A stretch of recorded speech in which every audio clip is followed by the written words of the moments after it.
তুমি এগুলা কোথায় পেয়েছো?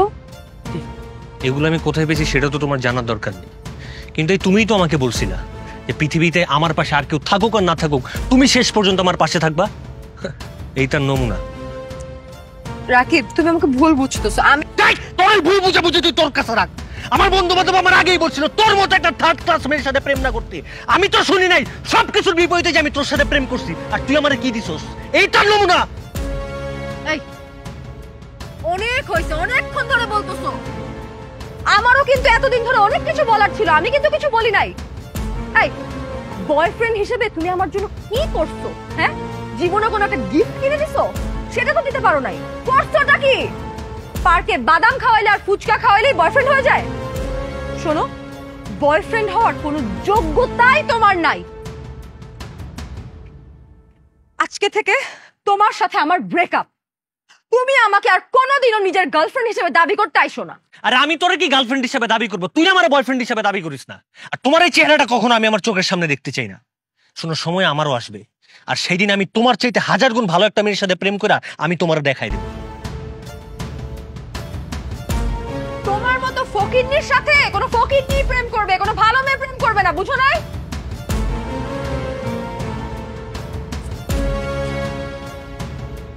কি বন্ধু, হঠাৎ আমার অফিসে? শুনলাম কয়েকদিন আগে তোদের অফিসে নাকি একটা পোস্ট খালি হয়েছে। তুই একটু দেখ না এটা কোনোভাবে আমার জন্য ম্যানেজ করা যায় কিনা। দোস্ত, এখন তো আমাদের অফিসের লোক না, পসিবল না। আঙ্কেলের সাথে একটু কথা বলে দেখবি, আঙ্কেল হয়তো ম্যানেজ করতে পারবে। আর দোস্ত, বললে তো হয় না, পোস্টটা তো খালি থাকতে হবে, তাই না? আর যে লোকগুলো নেওয়ার কথা ছিল ওগুলো নেওয়া হয়ে গেছে তো।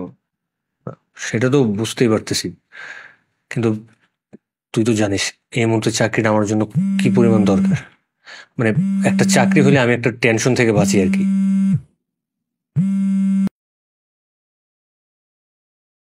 তোর মনে হয় কোনো ইম্পর্টেন্ট কল, তুই শেষ কর না, এটা সমস্যা নেই।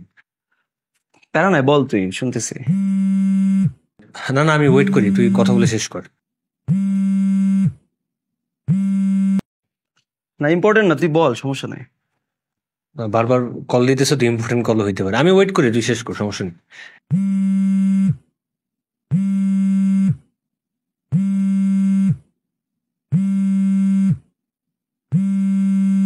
বন্ধু, তুই একটু বাইরে যা, আমার একটু ইম্পর্টেন্ট কল আসছে তো, কথা বলি, তারপরে তুই আয়। কি এমন ইম্পর্টেন্ট কল তো আমার বাইরে যেতে হবে? মানে বাইরে থেকে কল আসছে তো বন্ধু, তোর সামনে বসে তো কথা বলতে পারবো না, মানে আমি আনকমফোর্টেবল ফিল করবো।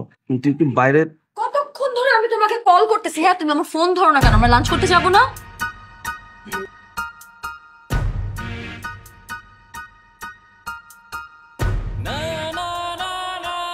ওইখানে কি করে? বন্ধু, দোস্ত শোন, বয় বয়। আর তুমি না, মানে দেখতেছো আমি কল ধরতেছি না, তোমার এখনই আসতে হবে। তুমি যদি কলটা ধরতা তাহলে তো আমি এখানে আসতাম না। আর এমনি ওর সাথে তো এখন রিলেশন নাই আমার, কি ভাবলো তাতে কিছু যায় আসে না। চলো তো উঠে লাঞ্চ করবো। আচ্ছা চলো, এখনই যাবো। চলো না।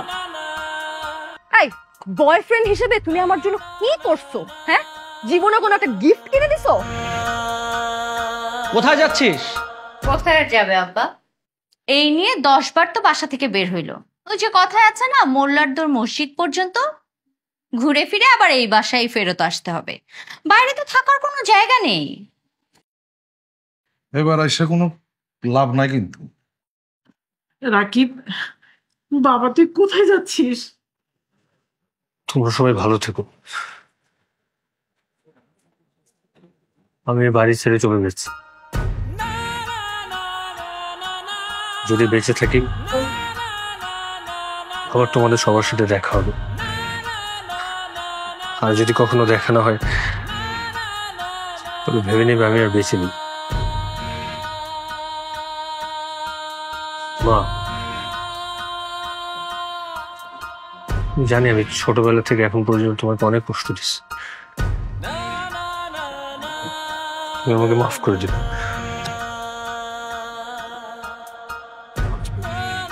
এই তুমি কোথায় যাচ্ছ? দাঁড়াও এখানে। আব্বা, রুমে কি রেস্ট নেন, এসব দেখলে আরো মাথা ব্যথা বাড়বে। এই রুমে আসো। আবার এই বয়স